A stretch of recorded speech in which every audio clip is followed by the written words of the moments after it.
Ini anggur dari Tuhan, yaitu putranya sendiri diberikan supaya engkau tidak kehausan. Allah sendiri yang mengadakan perjamuan lewat putranya. Tapi apakah kita mau datang dan mengambil? Kita tidak percaya, sehingga kita menjadi takut. Kalau ditanya mungkin kira-kira kamu lebih percaya Yesus atau COVID? Mesti percaya COVID. Anggur itu tidak diambil karena apa, Romo? Ada COVID, Romo.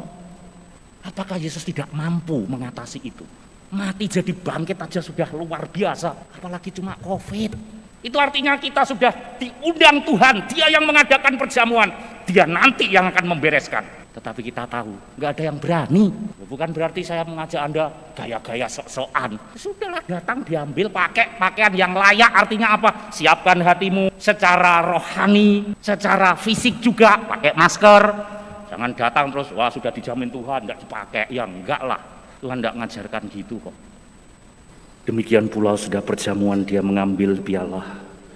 Sekali lagi dia mengucap syukur kepadamu, memberikannya pada murid-muridnya seraya berkata, terimalah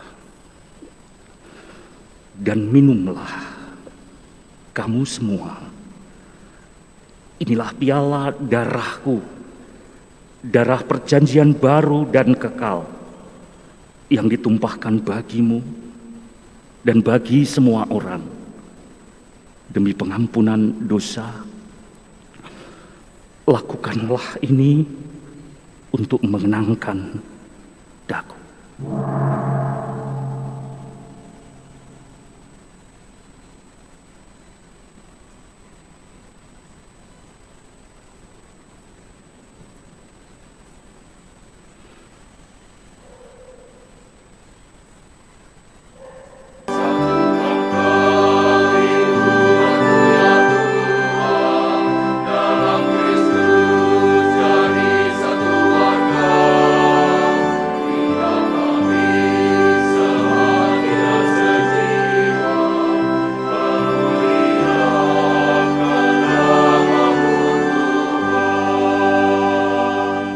Dalam nama Bapa dan Putra dan Roh Kudus.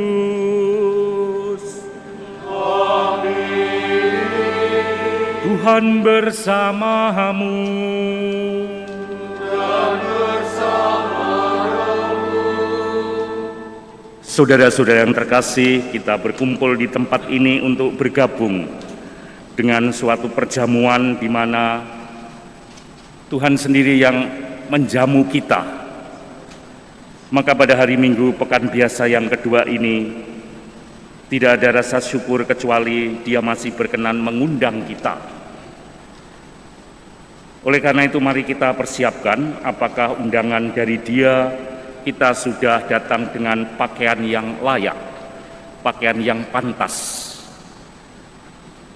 Oleh karena itu mengawali perayaan Ekaristi ini, mari kita memantaskan diri dengan datang untuk mengakui segala dosa dan kelemahan kita, agar kita yang tidak layak atau tidak berpakaian pantas ini, kita dipantaskannya. Maka marilah kita akui segala dosa dan kelemahan kita di hadapan Dia dan sesama. Mari kita hening sejenak.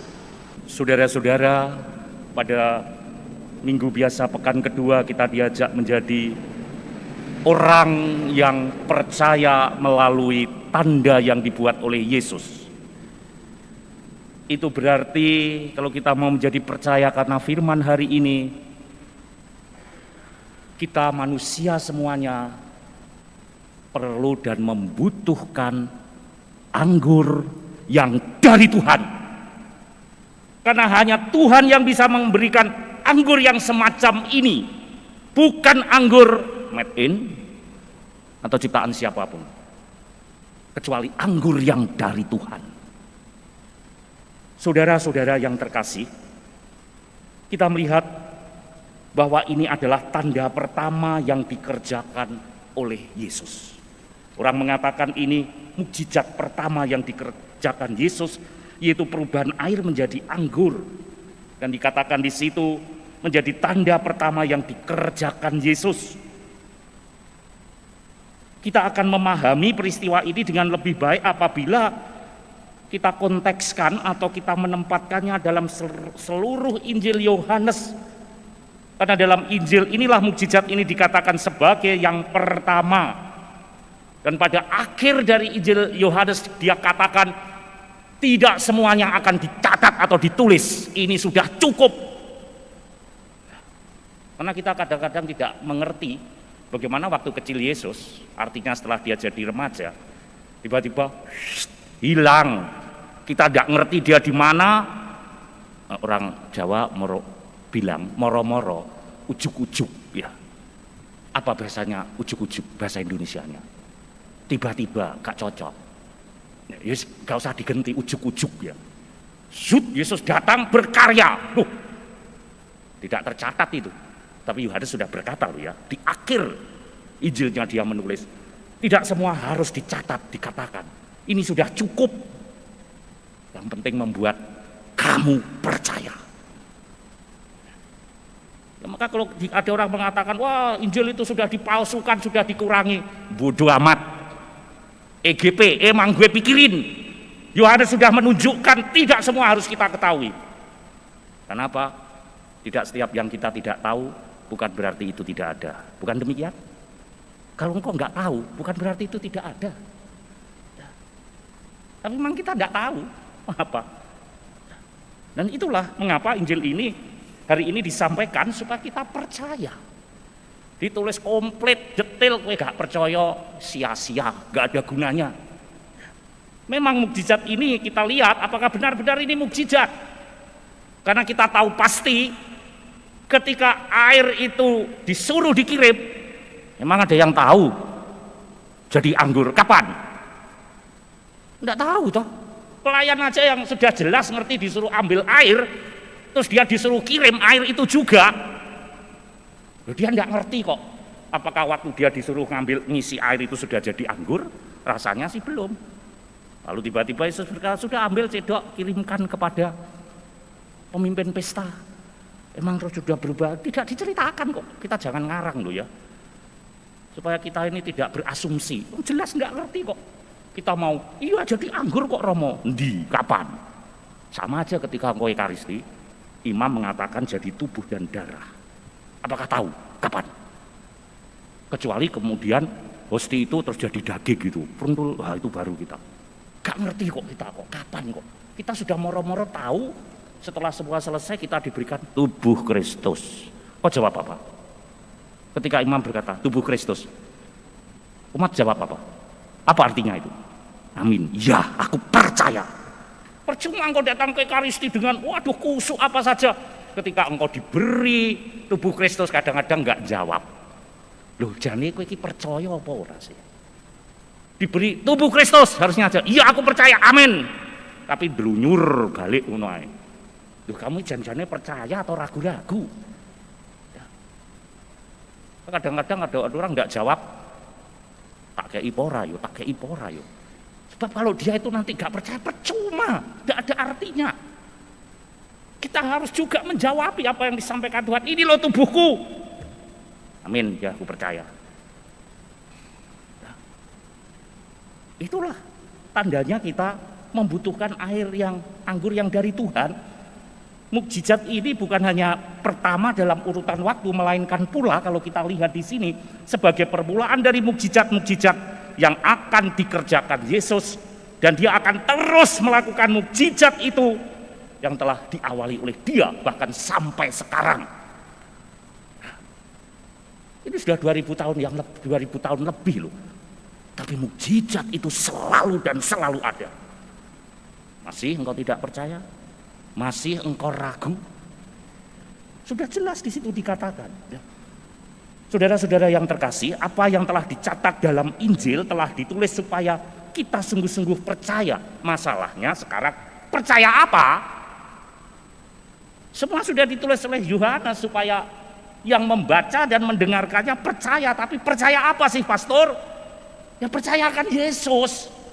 Tadi kan konteksnya dia bilang ketika ibunya datang, nak mereka butuh anggur karena habis.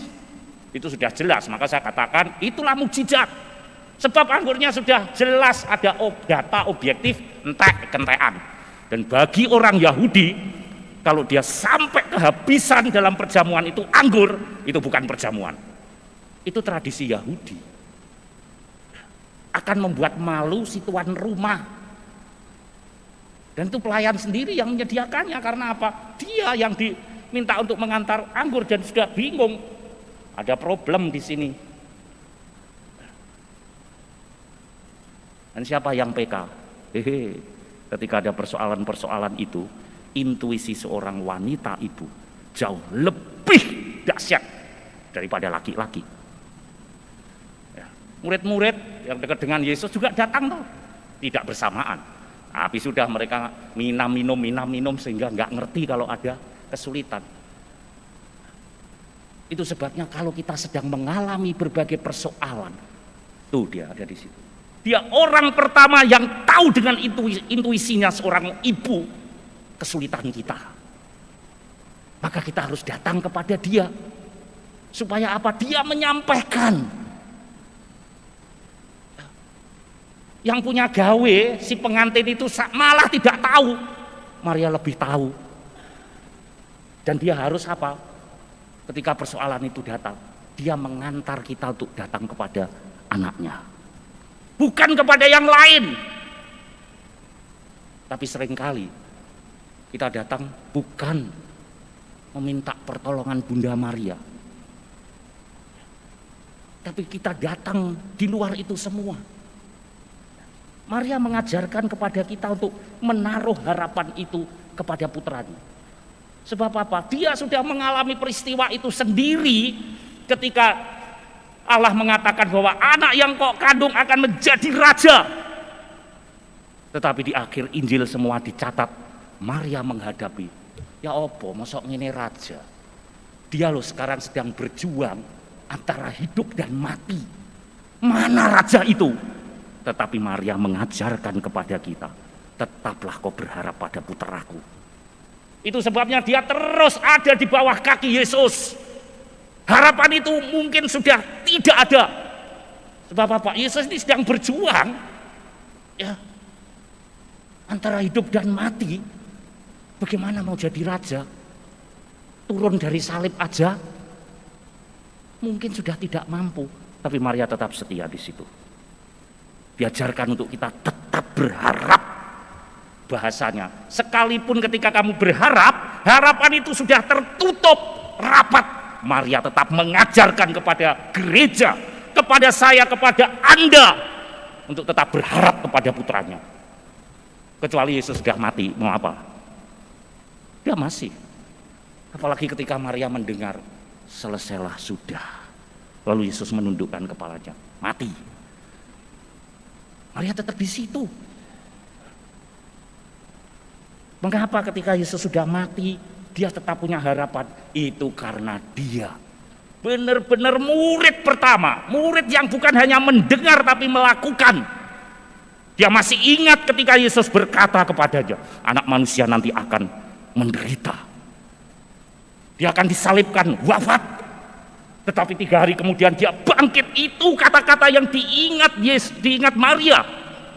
Murid-murid sudah hilang semua, habis harapannya, hanya tinggal Maria seorang diri. Hanya karena kata-kata putranya. Kita lihat Maria tidak banyak bicara tentang firman. Enggak. Tapi dia banyak menjadi pelaku. Sebab dia dengar Yesus, berbahagialah mereka yang tidak hanya mendengar tapi melakukan. Kita itu sekarang banyak ambil teks, kita sekarang banyak ngomong firman. Pelaku kosong sekosong-kosongnya. Lihat itu di YouTube. Banyak orang bicara firman, kutip sini, tidak melakukannya. Masa orang mau buktinya apa? Lihat Yesus berkata, kalau engkau dibenci oleh seseorang, dimusuhi, aku berkata kepadamu, doakan mereka, mintakan berkat, ampuni. Engkau lakukan tidak? No, aku tak ngomong firman aja cukup pastor. Untuk apa kau ngomong firman sana sini? Kau tidak menjadi pelaku. Nonsen. Itulah yang terjadi dalam diri kita. Kita harus percaya kepada Yesus. Percaya apa? Percaya kepada Dia. Percaya apa mengenai Yesus? Bahwa dia itulah mempelai laki-laki gereja. Dia yang akan menolong. Menjadi mempelai itu kan penolong. Lihat waktu perkawinan. Alkitab berkata apa? Engkau akan menjadi penolong bagi pasanganmu. Nah, kalau pasangan malah ribet melulu, mana itu firman-Nya? Engkau kutip-kutip saja tapi tidak menjadi pelaku. Mari kita ciptakan wanita untuk menjadi teman yang sepadan, menjadi penolong baginya. Kita diminta untuk jadi saling tolong menolong dalam perkawinan. Seperti ini yang kita dengar. Itulah tantangan kita, saudara-saudara yang terkasih. Itu sebabnya kita membutuhkan anggur yang dari Tuhan. Ya. Kenapa anggur-anggur lain tidak bisa? Untuk menjadi percaya melihat saatnya, meskipun saat itu belum tiba. Itu sebabnya Yesus berkata, ibu mau apa engkau, saatku belum tiba. Saatnya kapan anak itu dipermuliakan? Ketika ia ditinggikan di atas kayu salib.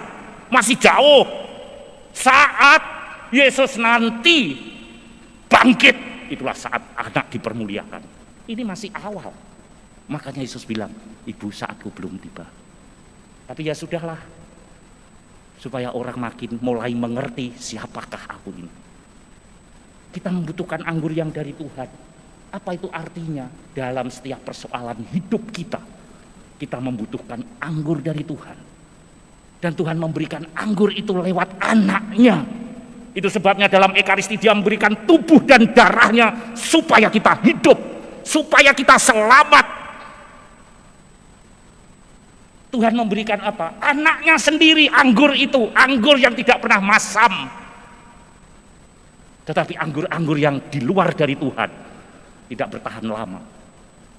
Tapi ini anggur dari Tuhan, yaitu putranya sendiri diberikan supaya engkau tidak kehausan. Anggur ini sudah kusediakan. Allah sendiri yang mengadakan perjamuan lewat putranya. Tapi apakah kita mau datang dan mengambil? Kita tidak percaya, sehingga kita menjadi takut. Kalau ditanya mungkin kira-kira kamu lebih percaya Yesus atau COVID? Mesti percaya COVID. Anggur itu tidak diambil. Karena apa, Romo? Ada COVID, Romo. Loh. Apakah Yesus tidak mampu mengatasi itu? Mati jadi bangkit aja sudah luar biasa. Apalagi cuma COVID. Itu artinya kita sudah diundang Tuhan. Dia yang mengadakan perjamuan. Dia nanti yang akan membereskan. Tetapi kita tahu, gak ada yang berani. Bukan berarti saya mengajak Anda gaya-gaya sok-sokan. Sudahlah, datang diambil, pakai pakaian yang layak. Artinya apa? Siapkan hatimu secara rohani, secara fisik juga, pakai masker. Jangan datang terus, wah sudah dijamin Tuhan, enggak dipakai. Ya enggak lah. Tuhan enggak ngajarkan gitu kok. Dia akan menjamu. Dan itu sudah nyata. Dia berikan Yesus putranya. Itulah anggur yang dari Tuhan. Yaitu dirinya Yesus sendiri. Masa kita itu mau tetap tidak percaya? Lalu apa artinya? Apa artinya buat kita? Anggur itu, perjamuan itu sudah diberikan. Berdoa be orang yang tidak percaya dia. Orang pada nggak datang. Ambil itu, gratis. Ya, firman berkata apa? Itu sudah disediakan anggur. Kamu tinggal petik, gratis, gak bayar.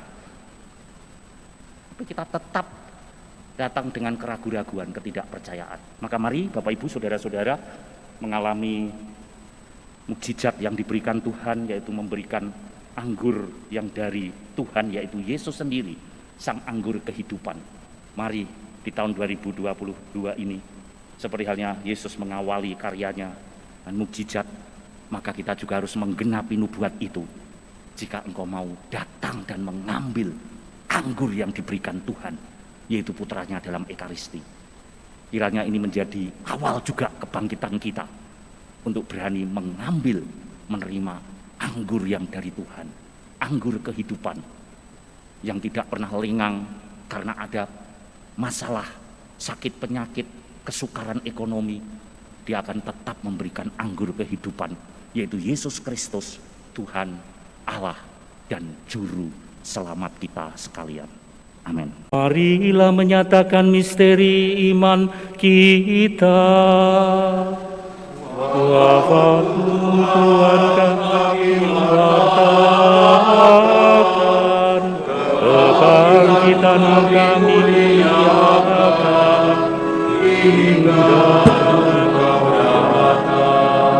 Engkau menyediakan hidangan di hadapanku, pialaku penuh berlimpah.